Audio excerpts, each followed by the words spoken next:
Bola. Maxima po. Hello, Kuya Poy. Sino to? Sorry. Si Maxima po. Ay, Maxima. O, tama nga yung narinig ko. Talaga naman, kala ko, pageant na yung hino-host kong show. Yung pala. Ito pa rin naman yon, yung shoutout pa rin yan. O, ikaw, ano naman masasabi mo sa mga nanalo, na mga bago nating mga leader? O, sa local man yan, o dito sa, sa Senate and sa Congress. Go! Okay. Sa mga nanalo, una, congratulations.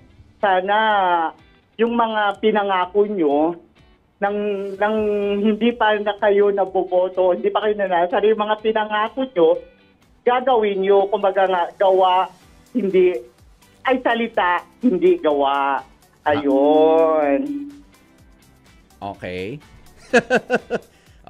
Salita. Dapat tuparin nila yung mga gawa, magagandang... Gawa, hindi salita? Hindi salita. Yun. Yun.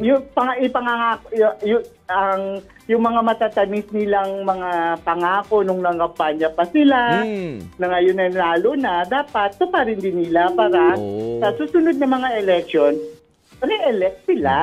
Ang tanong naman kasi, Maxima, nung iba mga politiko, kayo naman, pinangakuan na kayo, gusto nyo pang tuparin. Yun naman ang katwiran nila. Basta pinangakuan kayo na, bola kayo, okay na yun. Tutuparin pa. Tandaan nila, sobra na yun. 3 years pa.